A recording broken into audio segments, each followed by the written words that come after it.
Cheers. Cheers. Well, it's that time again.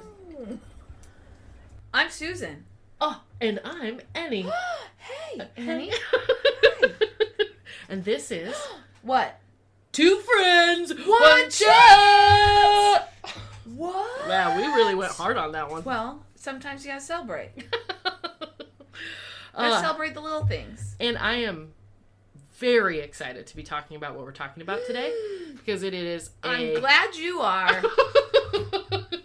This kind of has meditation vibes to That it. makes one of us. You don't even like talking about hobbies? I would say no because I don't feel like I have any, so I feel like it's like a failure area. So like I don't want to talk about it because then I know there's work I'm gonna have to do. Oh no. Okay. I could see that. I could see that pressure. I think the more we talk about it, I think you kind of do have hobbies. But I think it can always be more productive to be like more intentional. Right. Yeah. But I think you'll be surprised. I think you have several hobbies. Okay. Yeah. But Let's spoiler find alert. out. Spoiler alert. We're talking about hobbies. Okay, Mike, here's my first thought on hobbies. Okay. I think a very easy way to gauge somebody's mental health in casual conversation is to ask them what their hobbies are. What? Yeah. You know what I will say? Scary therapy tool. Okay. Well, if you're meeting someone for the first time, especially like interpersonal relationships, okay. that's a great question to throw out. What are your hobbies? What are you into? Nothing. What? No, you're totally into tons of stuff. This is technically a hobby. What? You make tons of time for it. Yeah. Yeah, you have hobbies. I just don't think you kind of realize that they're hobbies. Okay. Yeah. But a good way to get to know someone. Yes, it's an excellent way because studies have shown when you have hobbies outside of work, like work isn't your whole life, that it's an improvement on your mental health, right? Okay. Yeah. It'll show like diversity of thought. It'll demonstrate usually people that have hobbies don't struggle as much with having like an on and off mentality or like I think we call it the clinical term is technically like black and white thinking. I don't love that term, but yeah, I think we're kind of all over that. Yeah. But that concept of either it's right or wrong, yes or no, right? Like so kind of removing those pieces of dichotomy. And for some reason that's correlated with hobbies. Okay, do you have like a definition of hobbies? Oh, that's good. Okay, I don't have a clinical one. I'll just tell you what I think it is. It's really just any interest. Again, if it's going to be a hobby, it's going to be a pro-social interest, right? Like, so, yeah. I love why are you squinting at me like that? Tell me more. Pro-social, huh? Pro-social. Have we defined that before? I don't think so. Oh, okay. Good. You've probably heard the flip side, antisocial. Right. So it's kind of a dichotomy where we label behaviors either antisocial or pro-social. I don't know if there's a neutral term. But I would say if 80% of our brain is keeping us in relationship with other people, it's pretty easy to put a behavior into the positive or negative category. So antisocial behavior is categorized by, wanting to hurt other people, or animals, or withdrawing, or there's a lot of pieces to that. So hobbies are done with people? No, don't have to be done with people. Okay. No. But they're anything pro-social. So basically anything not antisocial. Oh. Yeah. So what I'm trying to say is a hobby anything not harming someone else. Correct. Oh, That's exactly what I'm getting at. Got you. Okay. Not harming yourself or others, and if others are involved, consent has to be present. Okay. So, okay. Yes. That now we're getting there. Okay. Yeah, because I don't need to list. So it doesn't have to be a social activity in the fact that you're doing something with someone else, but it needs to be pro-social in the fact that it's not harming you, harming anyone else. Everything's consensual. Absolutely. Depending on the hobby. Yep. Got it. Yep. And it's really anything beyond that. It's kind of similar to like the social worker's definition of sexuality, which is like, hey, as long as there's consent and you're getting your jollies, that's sex. Yeah. You know what I mean? Like, so very similar to hobbies. Like, anything that you're not harming others or yourself and there's consent involved. And remember, kids cannot consent. It's a very weird thing I have to say out loud. But we have to say it. Yes, we want to be very clear.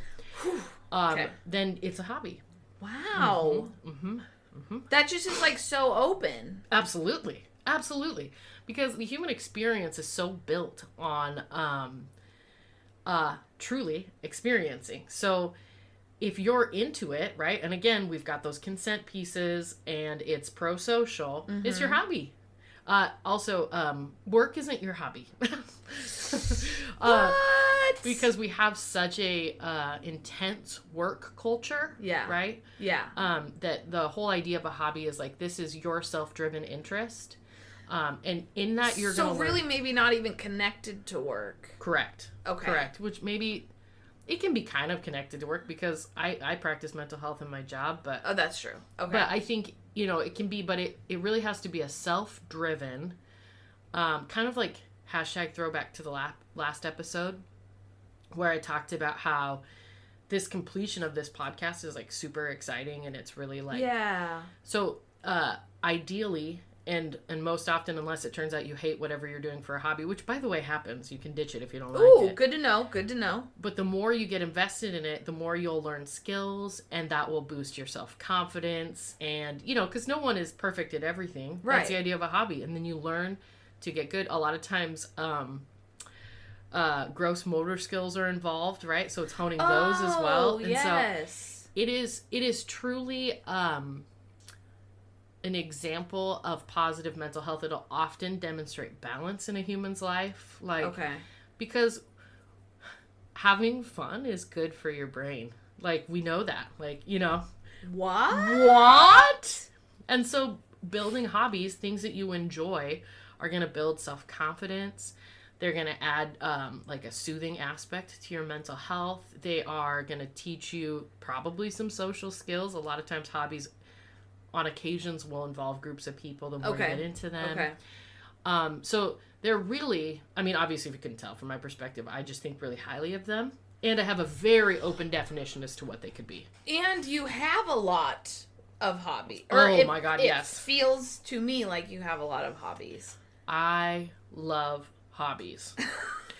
And I think some of that, one of the reasons it's slightly easy for me is because I am an introvert, so I already off the bat enjoy time by myself immensely. And so I also like to create. So I am kind of the perfect person to just bust out hobbies. Hobbies, yeah. I recognize for other people, one, you probably wouldn't enjoy my hobbies if you're extroverted. You would be like, this is so boring. Right. Yeah. But the other thing is they come really naturally to me. So this might be a good thing for me to share and talk about, and it maybe can spark you to start investing in your own hobbies. But trust me, we do not have to have the same hobbies because... Yeah, no. Yeah. And I want to thank you for saying that, you don't have to be perfect at hobbies and they can come and go as you like. Yes. I think my very type A perfectionist brain is if I start a hobby, I have to be good at it and I have to be the best at it. And so again, it sounds like a lot of pressure. So I like that reminder that hey, if I think this thing sounds fun or interesting, try it. And if I don't like it, bye. Bye. That's the beauty of hobbies too, right? Because it's teaching you to, and I think for women this is particularly very important, what do you like and what do you not like? As women, we're totally kind of pressured to achieve and do things this certain way, when really it should be, what do I like? What brings me joy? And also I think for all the working moms out there, it's virtually impossible to make time for those hobbies. Oof. And that can be really hard. Yeah. And I hope for everyone it's seasonal and that you're able to build those pieces back in. And I want to recognize when you have young kids, the season is wild.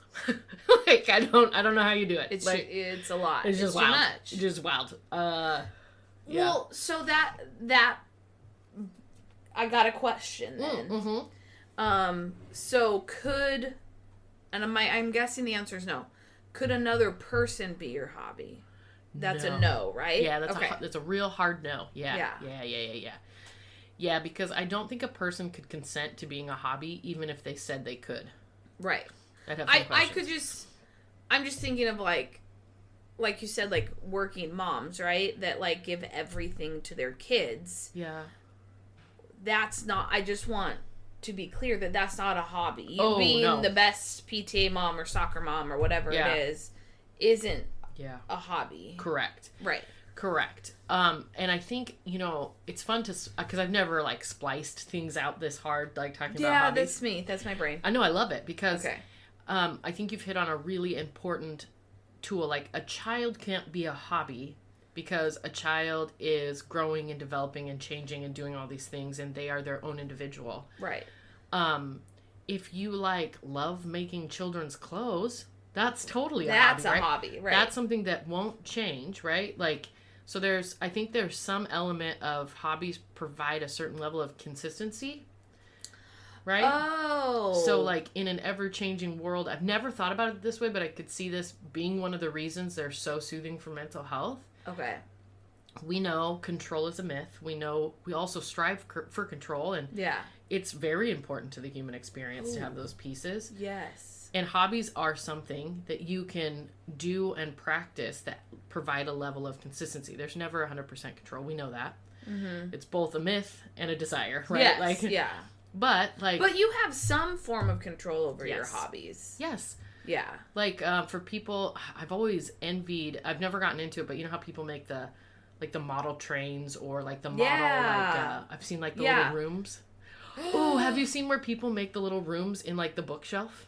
Yes. Oh my gosh, those are so cute. I haven't dived into that, but I could totally see myself getting there. But it's like all this stuff will happen during the day that you can't control. Right. But you get to, if it's what you're interested in, right? So you want to make sure this is what do they call that? A preferred activity. Yeah. So self-preferred activity. There is that level of consistency that you have control over. What color is the chair going to be in my tiny sitting room? Like, right. And so that I think is a really great gift to humanity to have that level of consistency. So I think you do have hobbies. Like, I think of this podcast. Okay. Yeah. Okay. I'll give you that one. Jazzercise. But I don't do that anymore. Oh, yeah. Oh, dang. You're really good at it. I know. Is there any place up where you're at? I definitely could look. They're spendy. Oh, is it really? Yeah. Well, for my budget, it's spendy. Well, yeah. I mean, you bought a house, so yeah that's a big deal. Turns out that's a bit of a financial commitment. But I do like where you're going. That I think that was a really great hobby at one point in my life for a very long time. Yeah. And I could see at some point possibly picking it back up. Yeah.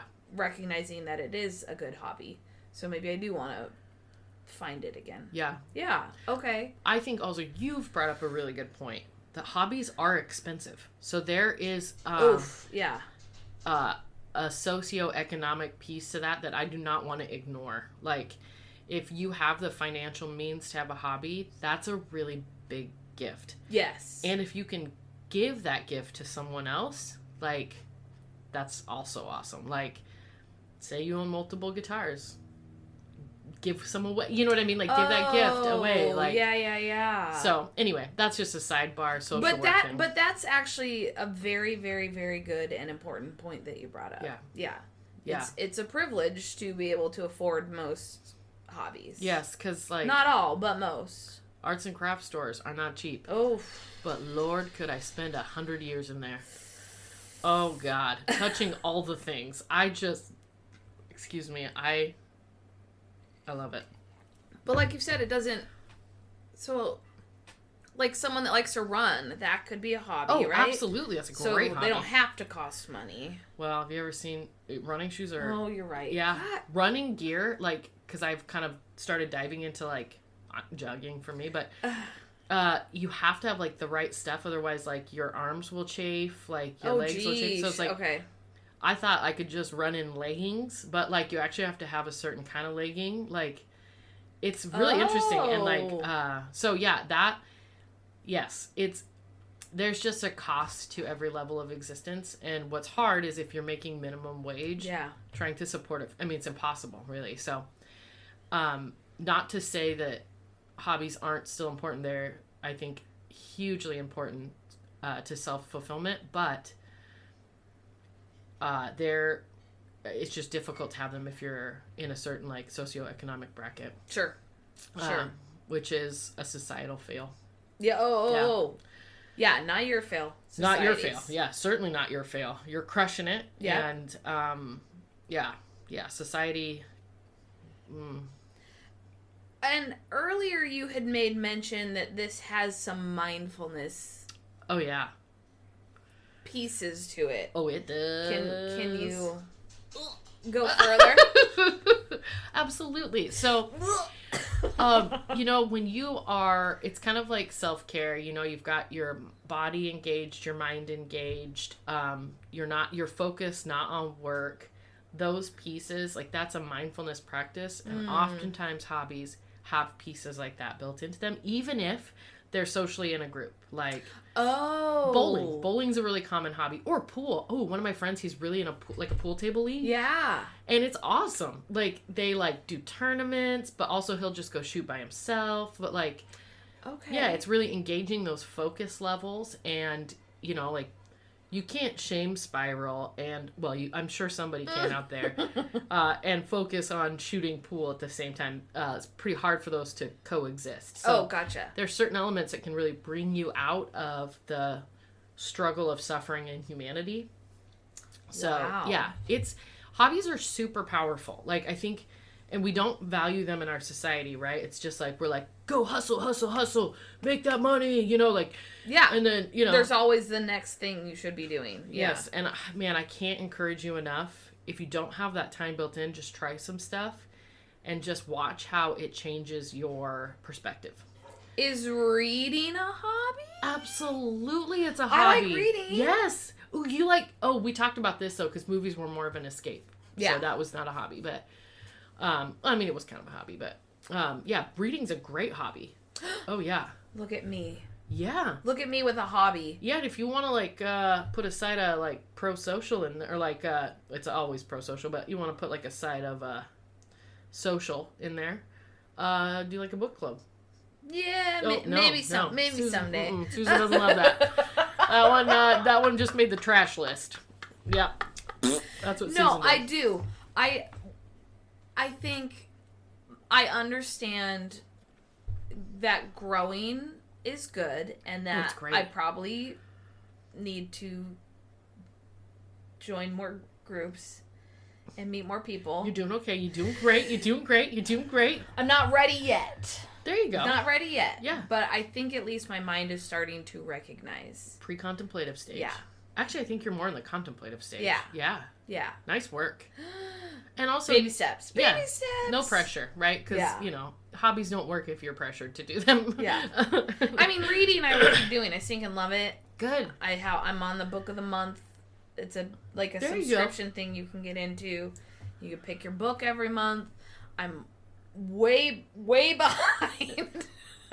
So awesome. Well, maybe then a good step, just build in time for reading. Yes, I am trying to right now. I'm not doing great job. That is a great plan, though. That's perfect. Yeah. Yeah. You're on your way.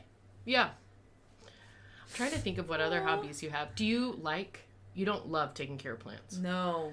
But you're just really good at it? You guys. Turns out. Well, I've killed so many, but whatever I'm doing right now, the vibe is 4 right. 4 of the 5 are just crushing on my table right now. They're so happy they're too big. I had to take half of one of them and plant it outside in a big pot. Whoa. It doesn't love it outside, but I don't have anywhere inside for it to go. Yeah, it's so big. And it's already trying to do it again, my inside one. Whoa. And my jade plant is... Yeah. Are they supposed to go down over the side? I have no idea what a jade plant is, but it sounds pretty. I'll look it up. I'll post a picture of my plants. Okay. In awesome. One. Oh, yeah. So I guess maybe that is slowly turning into like a forced hobby. Does that work? No? I don't love that. I don't love that. I really do think there's a part of like self-determination in hobbying that's really important.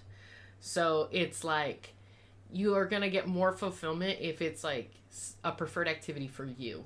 Okay. Yeah. I feel like in general it started as being forced upon me because people just kept giving me plants. Yeah. But I do recognize at some point I could have just let them all die and throw them away. Yeah. So at some point I have taken ownership of these. I do not want to be a plant person. I'm not asking people to give me more plants. Now. It's happening. I'm not fully committing to this hobby, but I have to say every once in a while I'm kind of like excited that they're happy. Do you know what I mean? Absolutely. Absolutely. That's really sweet. But at the same time, I yell and I'm like, you're only getting water once a week. I don't do plants. But I think they need more water. Maybe, I don't yell at them. I yell at myself. Maybe this is how you find hobbies. Because you're, forced? Yeah. Yeah. Yeah, maybe I guess there is some element where you're like, people are making you relax and doing like mindfulness episodes. That's really funny. I clinician-wise, do not recommend. Take clinician hat off, best friend hat on. I love it. I love it. Like, again, clinician hat, no bad. Best friend hat, bring it on. Do it. Do it. It's just, that's 100% true. I used to hate gardening. I hated it. Yeah. Now I adore it. I don't know a ton about it. I really just know, like, I don't know names, but I know how to read the tickets, like, when you're shopping for plants. Yeah. About, like, what will make it in, Yeah. And it's so fun to me. Like, and you're out there in the dirt. There is studies, too, that say, like, gardening is one of the top ones. Like, there's something about the connection with the earth. Oh. That brings on has production of mental health. So. I really like mowing. Oh, I love that. That's a great hobby. Does that work? Yeah. Lawn maintenance? Hell yeah. Aaron loves lawn maintenance. I love mowing. That's so precious. That might be the cutest thing I've ever heard you say. I love it. I love that. Yeah. Do you do like the fertilizer thing? Because No. Aaron could talk to you about lawn stuff all day.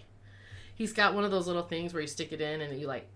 The spreader and it like... And it like... shoots them out. Yeah. Okay. I've seen those. I don't know if we're doing a good job of explaining that to listeners. I think they're probably like, I don't know what she's saying. No, it's a little bucket. Or does he have the push one? No, he's got the little handheld bucket. So there's like a little handheld bucket and you turn... It's like a jack-in-the-box, right? Mm-hmm. You turn the crank and it spits the fertilizer out of the bottom on this wheel thing. Yeah, and it spreads it in this really cool pattern. No, I don't have one. Oh, man. Well, you and Aaron have some conversations because he's got his whole like, and then we do the like fertilizer, and then we do the seeding, and then we do the this. Oh, he's serious. It's he loves his lawn maintenance. Okay, well, it's really quite precious. So if that's a hobby you want to dip in, he's into it. Well, that brings up a good point, though. I think using other people that you see that are already doing things that you think maybe looks interesting. Oh, yes. Gaining their knowledge on that particular subject. Yes. Ooh, okay. I love that. And I love what we're teasing out. It's like, what do you already kind of enjoy? Right. Let's build a hobby on that. Like, right. And I love that you love lawn maintenance. That's wonderful. It's really cute. You also have a gorgeous backyard. Yeah. Yeah. So I like to mow it so it looks semi-gorgeous. Oh, it's beautiful. It's a really cool backyard. Yeah. It's nice. Yeah. I'll take it. Oh, heck yeah. What else do you enjoy? Ooh, okay. Here's a good question for you. Yeah. I don't want to say that I like love cooking. Okay. But I enjoy cooking for Jeremy. Oh. Does that make sense? That's very cute. So like I guess in some ways that's a hobby. Oh yeah. Again, it feels forced to me, right? Because someone's got to make dinner. Yeah. Because bless his heart, he's not going to. Yeah. So, but I'm enjoying like finding new recipes and what do people like, and now I make my Alfredo sauce from scratch. Oh, you do not? That's awesome. I bet it's so effing good. I do. Oh yeah, hair flip. So. Hair flip indeed. That's amazing. I also make biscuits and gravy from scratch. Shut your fucking mouth. That sounds so good. Yeah. Oh man, I love. So I'm kind of a big deal. I love biscuits and gravy. Okay. Okay, so truth be told, I'm gonna sidebar for a little bit. Hungover breakfast is the greatest thing in like hungover brunch. Sure, you know? sure. And our neighborhood Bar Puffs, which I love dearly. So they have they're open very early for like people getting off of swing shift. So yeah. They also have a killer breakfast menu. And it's really cute because if you're in there for breakfast, a lot of times you'll see people coming off shift, like construction workers and stuff like that. Yeah. But they also have the best breakfast.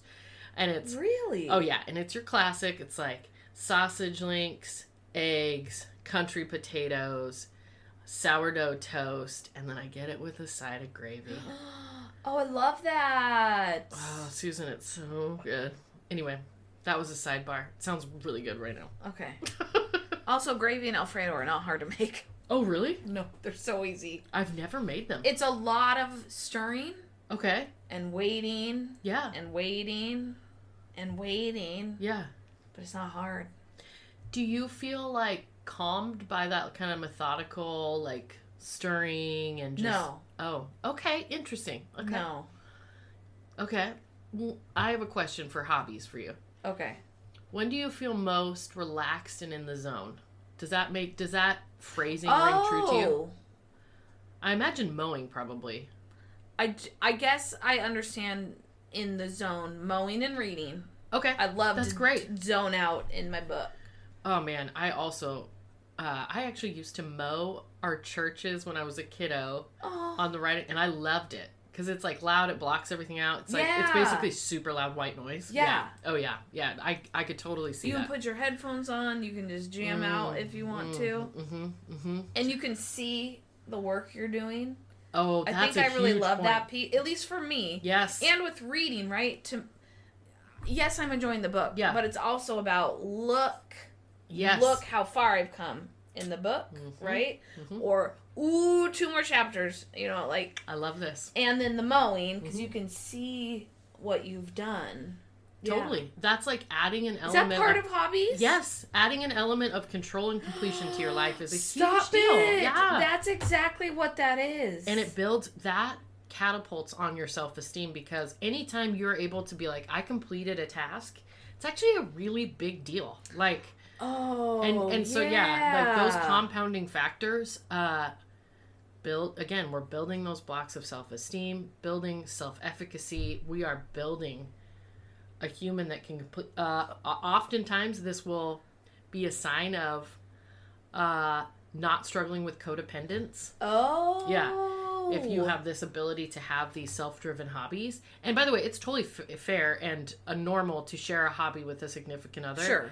It's unusual if you have joined all of your significant other's hobbies. Oh, all of them. Yeah. Yeah, which can happen. Like, I've seen it, and it's not like the worst thing in the world, but maybe build some blocks in for yourself, right? Yeah. Also have some separate things that are just yours. Yes, absolutely. Okay. Very important. Yeah. Okay. So yeah, I mean, that's kind of my take on hobbies, and as a clinician, how I've seen engaged people's mental health by them. And my own. So interesting. And my own, right? Because like when we were in grad school, I didn't have any time for hobbies. Yeah. And it was super stressful and really just frankly depressing. But then once it ended, I could feel those hobbies come back, and it was wonderful. And same with doing casework. When I did direct casework, that consumed everything because it was so difficult. The farther I move away from that, the more my balance is coming back, and that's the Annie you see now, right? Yeah. I use my Cricut machine. I'm making shirts. I'm making my nephew's stuff. And I am in the zone and just vibing out. And it's, it's wonderful, right? Yeah. Yeah. So, I think hobbies are so important. And of course, societally, again, we don't put a strong value on them, which is a bummer. Yeah. Yeah. Oh, and also I one love of our this. system fails. Yeah. Yeah. I think that kind of, now that you're saying that, for me, it throws me back to, like, even in high school, right? Yeah. We're getting rid of all those kind of like hobby classes. It's true. Oh, that's a great point. Right? Yes. And not even hobbies. Some of those can be legit careers for people. Yeah. But the idea around, we're cutting out all that other stuff and not helping to make as well-rounded human beings. Yes. Yes. Oh, man. 1,000 times yes. I think the other enemy of hobbies is this idea that if you do something, it needs to bring you monetary value or make you famous. Right. No. I play guitar and write songs all the time. Yeah. For no one but me. And I love that. I complete these songs. I definitely make Aaron listen to them. Yeah. Because he's gonna. But, you know what I mean? This isn't to make me famous. This isn't to bring me money. This is a hobby I do because I enjoy it. Yes. And we have really, if you're not the best at something, it's not worth doing. Kind of like the progress, not perfection piece. Yeah. So that's another way, if you're exercising hobbies, you can kind of start to see it affect your mental health, right? Because you don't need to be the best of the best. Right. You just need to enjoy it. That would make me guess, and correct me if I'm wrong, if a hobby did at some point turn into a job or a money-making venture, something bigger, then that probably means it's time to bring a new hobby in that is back to just for you. Yeah, that's a good idea. Yeah, I think that's a great way to balance it, right? Or, I wouldn't say it's as cut and dry as that. Okay. But I think that that's a very positive insight. Okay. To just be remember that, the second it stops feeling like, oh, I'm just vibing out, maybe it's an art project that started as just vibing out, you feel so good, Right. And now a bunch of people want them, so you have to make 50 of them. Yes. And just to recognize that maybe for this season it's not as much of a hobby. Yeah. And maybe let's build in some maybe some good meditation practices, some pieces to help that balance as you find something new. Okay. I think that's a really great way to think about it. Yeah. Because I don't want people to try hobbies and then really excel at them and not be able to go if that if that's I think a lot of gaming. I think of a lot of people that just love gaming and then they're really good at it and all of a sudden that's their career, right? Yeah. And they're making money doing it and that's all good and great and wonderful if that's what you're doing. Do it. But what else are you doing for you? Yes. Because like you said, now there's pressure built into that. Yeah. Okay. Well, and I think you made a great point. It's awesome. Tons of hobbies turn into careers. Yeah. That's so cool because you will probably enjoy that career more. Yeah. And just kind of maybe diversify your investments a little bit. Yes. Okay, there we go. Okay. I love that. Yeah. Okay. But how cool is that? That's our whole goal. Is to someday this hobby. Right. Oh my gosh. So then I'll have to find another one. Fine. Oh, you have reading and lawn mowing. That's 2. And is that enough? Well, no. Okay. Okay. I would maybe entertain the idea of building in more. Okay. But okay. I'll work on it. Mm-hmm. Oh my gosh. Could you imagine if I counted my hobbies? That you've ever had or currently doing? Just my current hobbies. Just looking around the room, there's quite a few. Okay. Well, obviously podcasts. Yeah. I love motorcycles. Okay. I love running. Yep. I love spa day, self-care, bath time. Ooh.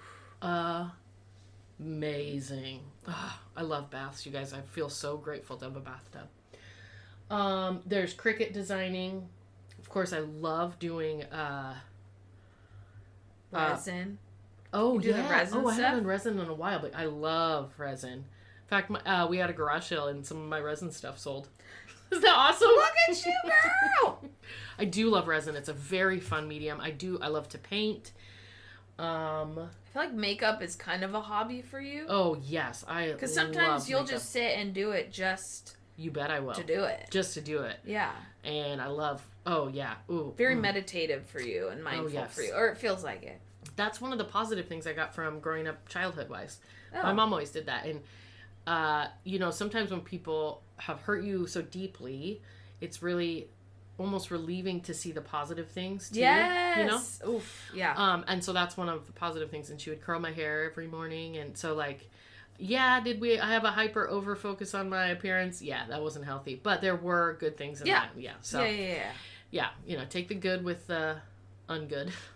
I don't like to say bad, but take the good with the ungood. Sure. I love painting. Mm-hmm. I think those are my primary ones right now. Oh, hair. I love to dye my hair. And I'll do it for hours. And I'm putting foils in. In fact, I really need to redo it. I'm going to actually do that after this. But, And I play D&D. Mm-hmm. And I think we are having a meeting today about another creative project, doing like a drop-in podcast. Oh! Yeah, it's just going to be like a variety, so I think it'll be a while till that takes off, but I think I could see that as another hobby down the road. I have to be careful because I'll take on too many hobbies. Yeah. Yeah, so I almost have to prioritize which ones. Which is I think that's a great. Is that good? Okay. I love it because I just feel like being an adult, I get to experience all the things I'm interested in, and that's such a gift. Okay. So, yeah. And I love it. I know. And that's, and I just adore it. I feel so fortunate. Yeah. Hobbies for the win. For the win. Who knew? Yeah, and I encourage you guys, as you're listening to this, one, don't feel pressure, because again, if it's a pressure piece, let's maybe dive in why you feel pressure to even do a hobby, right? That's maybe an unpacking of itself. But if there's something you're interested in and it qualifies, we got that pro-social piece, and that consent piece, I really encourage you to kind of make some time for it and just feel how it feels. Yes.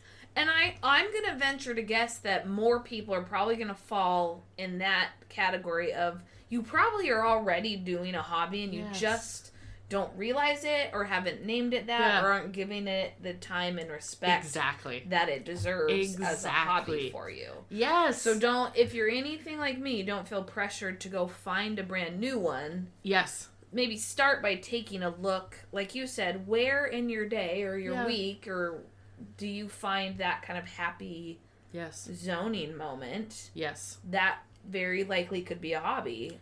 Invest more time in that. Oh, from your lips to God's ears. That was so well said. And I will say, if you're in the space where you're like, I can't think of anything that meets that need, I'm going to say, let's get you plugged in with a therapist. Yep.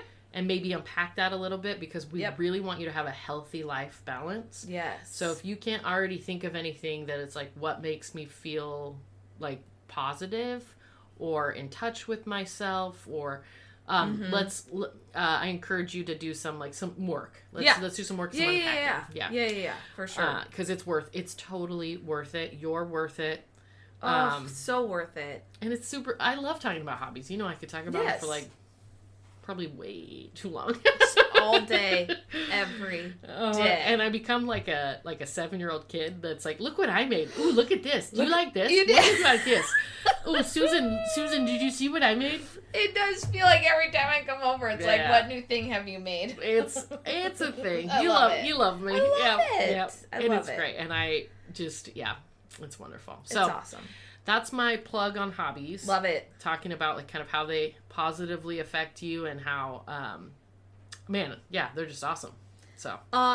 And once again, no pressure. No pressure. Share your hobbies with us. Oh my gosh, I would love that because it's just kind of like what you said. Once you find what you like. Yeah.